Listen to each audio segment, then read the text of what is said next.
মাছে ভাতে বাঙালির একটা দুর্দান্ত রেসিপি নিয়ে আজকে চলে এসেছি। আজকের রেসিপি হলো সর্ষে পমফ্রেট। চলুন তাহলে দেখে নিই। এর জন্য প্রথমেই আমি একটা ছোট্ট বাটির মধ্যে নিয়ে নিলাম 1 ইঞ্চি মাপের আদার টুকরো, 4টে কাঁচা লঙ্কা, আর নিয়ে নেব 1 টেবিল চামচ পরিমাণে সর্ষে, 1 চা চামচ পরিমাণে নিয়ে নেব পোস্ত, আর নিয়ে নেব 1/2 চা চামচ পরিমাণে গোটা জিরে।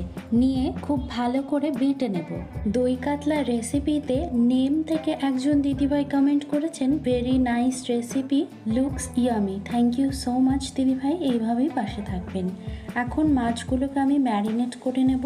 তার জন্য আমি একটা প্লেটের উপরে নিয়ে নিয়েছি 200 গ্রাম পরিমাণে পমফ্রেট মাছ, যেটা আমার 5 পিস মতন হয়েছিল। ওর মধ্যে দিয়ে দেব 1/4 টিস্পুন করে নুন আর হলুদ গুঁড়ো দিয়ে মাছগুলোকে খুব ভালো করে ম্যারিনেট করে নেব। হাসিনা আক্তার দিদিভাই কমেন্ট করেছেন, আপনার নতুন মাছের রেসিপি দেখলাম, খুব ভালো হবে মনে হয়। লাইক ডান দিদিভাই, আপনার কথা অনেক ভালো লাগে, অনেক গুছিয়ে কথা বলেন। থ্যাংক ইউ সো মাচ দিদিভাই। এবারে রান্নাটা করে নেব। তার জন্য কড়াইয়ের মধ্যে দিয়ে দিলাম এখানে 4 টেবিল চামচ পরিমাণে সর্ষের তেল। সর্ষের তেলটাকে ধোয়া ওঠা পর্যন্ত গরম করে নেব। তারপর একে একে ওর মধ্যে মাছগুলো দিয়ে দেব। সব মাছগুলোকে একবারে দেব না, আমি এখানে দুবার করে নিয়ে মাছগুলোকে ভেজে তুলে নেব। ব্লগ উইথ রিঙ্কু থেকে দিদিভাই কমেন্ট করেছেন, খুব ভালো লাগলো। থ্যাংক ইউ সো মাচ দিদিভাই, এইভাবেই পাশে থাকবেন। বন্দনার রান্নাঘর থেকে বন্দনা কমেন্ট করেছে, খুব সুন্দর লাগলো। Thank you so much dear. সব মাছগুলো ভেজে নেওয়া হয়ে গেছে, এগুলোকে সাইডে তুলে রেখেছি।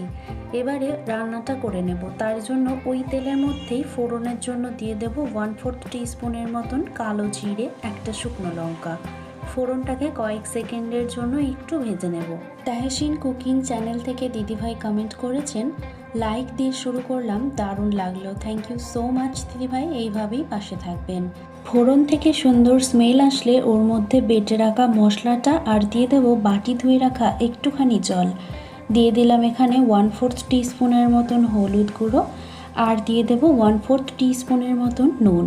এখন সব মশলাগুলোকে খুব ভালো করে দিয়ে কষিয়ে নেব।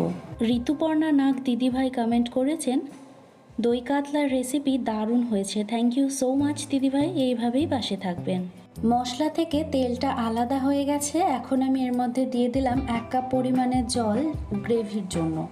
এবারে খুব ভালো করে নাড়াচাড়া করে মিশিয়ে নিয়ে ফুটে ওঠার জন্য অপেক্ষা করব। শখ কিচেন থেকে দিদিভাই কমেন্ট করেছেন, দই কাতলার রেসিপিটা দিদিভাই দারুণ হয়েছে।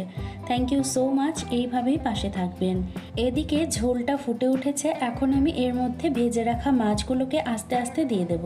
তারপর হালকা হাতে একটু নাড়াচাড়া করে দিয়ে 3 থেকে 4 মিনিটের জন্য হাই ফ্লেমে ফুটিয়ে নেব। হুমায়রাস ফ্যামিলি ব্লগ থেকে দিদিভাই কমেন্ট করেছেন, দিদি কখনো খাওয়া হয়নি, অসাধারণ হয়েছে রান্না। থ্যাংক ইউ সো মাচ, এইভাবেই পাশে থাকবেন। ঝোলটা বেশ কমে এসেছে। এখন আমি ওর উপর থেকে দিয়ে দিলাম 2টো চেরা কাঁচা লঙ্কা। এটা পুরোটাই অপশনাল, আপনারা যদি না চান তাহলে নাও দিতে পারেন। রেডি হয়ে গেল আমাদের আজকের রেসিপি সর্ষে পমফ্রেট। রেসিপিটা কেমন লাগলো অবশ্যই কিন্তু কমেন্ট করে জানাতে ভুলবেন না। আজ এই পর্যন্তই, বাই।